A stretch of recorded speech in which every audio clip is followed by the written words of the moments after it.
بسم الله الرحمن الرحيم. ازيكم يا اصدقائي؟ عاملين ايه؟ يا رب تكونوا بخير. وحشتوني طبعا جدا. انا عارف ان انا مقصر معاكم بقاله فتره مش بعمل فيديوهات. بس زي ما انتم عارفين برضو، انا كنت للاسف تعبان شويه الفتره الاخيره فما كنتش قادر اتكلم. بس ان شاء الله هتلاقوني معاكم الفتره الجايه.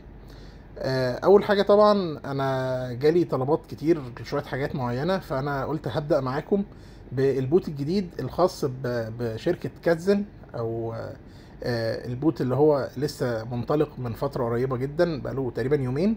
اول ما نزل طبعا احنا شاركناه معاكم على القناه. وده طبعا بالتابعيه هو بوت مكمل لبوت بومبي، تقريبا هو نفس الفكره ونفس النظام في كل حاجه. فانا قلت لكم ان احنا ان شاء الله لو بوت بومبي الادراج بتاعه طلع ادراج قوي والناس استفادت منه فعلا، ان شاء الله هنكمل في البوت ده مع بعض. طبعا زي ما انتم شايفين هم نزلوا طبعا الرود ماب بتاع بومبي، وقالوا ان هيبقى الادراج بتاعه ان شاء الله هيكون التخصيص بيتحسب حاليا وهيبان على اخر الشهر، والادراج بالكتير ان شاء الله هيكون في اول شهر 6 او اخر شهر 5 ان شاء الله.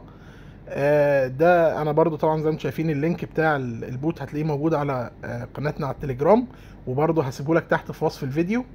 قبل ما نبدا شرح في البوت، احب اقول لكم اللي لسه ما اشتركش في القناه بتاعتنا على اليوتيوب لازم يفعل زر الجرس، واللي لسه مش معانا على قناتنا على التليجرام هسيب لكم الرابط تحت في وصف الفيديو.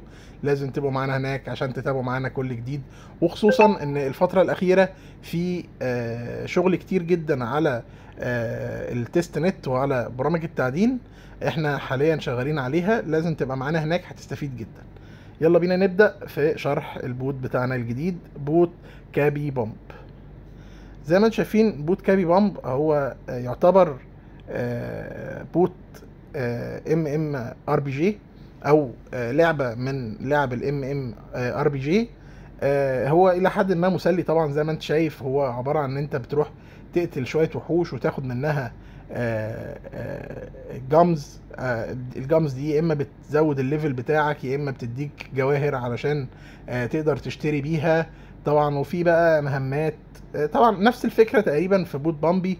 وحتى يعني زي ما انتم شايفين هتلاقي في هنا الفيرلج كاردز زي اللي كانت موجوده في بامبي بالظبط، برضو اشتراك شهري 30 يوم واشتراك سيزونال لمده 90 يوم. يعني ده معناه بيقول لنا ان الاشتراك السيزونال ده اللي هو لمده 3 شهور هو ده السيزون بتاع البوت، يعني البوت ينتهي بعد 3 شهور تقريبا. طيب نشوف بقيه الشغل بتاعنا بقى، نشوف احنا عندنا ايه هنا في البوت. البوت زي ما انتم شايفين احنا عندنا هنا فوق الفي اي بي ده، دي الدرجه بتاعت الفي اي بي دي بتتحدد على حسب اللي انت دفعته في البوت. طبعا كل ما تدفع بقى ايه، هو هنا بيقول لك ان انت عشان توصل لفي اي بي واحد لازم تكون دفعت $10، وهكذا وهكذا. طبعا كل ما الدرجه بتاعتك بتاعت الفي اي بي بتزيد، انت البيفرلج اللي انت بتاخدها اكتر، شويه اتاك زياده، شويه دروب اعلى، وهكذا يعني. ده اول حاجه طبعا. يعني اللي يحب يستثمر في البوت ده، بس انا لسه ما قلتش نستثمر ولا لا. طبعا هي كل ده بيبقى في الاخر هو ريسك. بس يعني الحاجه اللي هي مضمون ان انت تستثمر فيها وتكون مناسبه ويكون سعرها كويس هي البيفرلج السيزونال كارد ابو $30 ده ممكن نعمله. طبعا واحنا كنا قلنا قبل كده اللي يحب يشترك في حاجه زي كده ما يدفعش باي حاجه غير عمله كاتزن، لان هي هتكون ارخص حاجه ممكن تستخدمها. تاني حاجه عندك هنا بقى دي الجيفتس اللي انت ممكن تصرف بيها في بالدولار او ايا كان يعني. هنا مديك 3 جيفتس ممكن تختار واحده فيهم. اول واحده $1، تاني واحده $2، وتالت واحده ده بتديك ايتم ليفل 100 فبتساعدك كتير في ان انت تاتاك $6. في عندك بعد كده بقى هنا خانة الفند، دي برضو كانت من الحاجات اللي كانت موجودة في بوت بامبي. تلاقي في عندك ليفل فند، اكسلريتور فند، ستيج فند، وسكيلد فند. طبعا بتخش تشوف بقى على حسب انت مثلا عديت ايه، بينزلك هدايا. طبعا برضو في باص للحاجات دي، بس طبعا الارقام بتاعتها كبيرة جدا، انا شخصيا ما انصحش حد ان هو يعملها. ننزل بقى تحت شويه هتلاقي عندك هنا في عندك الكوستات اللي هي موجوده على ايدك الشمال، وفي عندك البوسز اللي هي انت بتقتلها على ايدك اليمين. طبعا بتدوس عليها وتبدا ابجريد الليفل بتاع البوس، وهكذا، لان هو ده بيبقى مطلوب منك في الكوستات، وهو اللي بيساعدك ان انت تعلي الكاتيجوري بتاعك.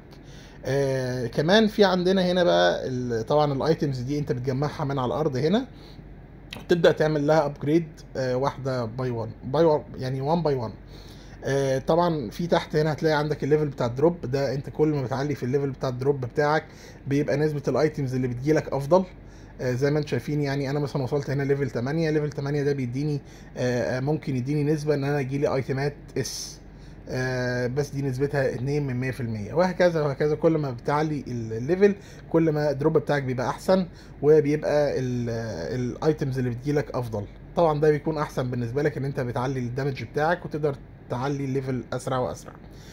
كمان عندك هنا الزرار بتاع الاوتوماتيك او الاوتو اللي موجود عندك هنا ده مش هيبقى شغال معاك في بدايه البوت، لان انت لازم تكون الاول جبت ليفل 15 عشان تقدر تشغله كده يبدا ياتاك هو لوحده. لو مش موجود زي ما انت واقف، زي ما انا وقفته كده مثلا اهو، لازم انت تاتاك بايدك عن طريق ايه الزرار اللي هو تحت ده اللي انا بدوس عليه حاليا، لازم انت اللي تاتاك بايدك. طبعا الاوتوماتيك احسن كتير واسهل. كمان بقى نيجي نشوف الحاجات اللي موجوده عندنا تحت. عندك خانه الارن، هتلاقي فيها تاسكس والانفايت.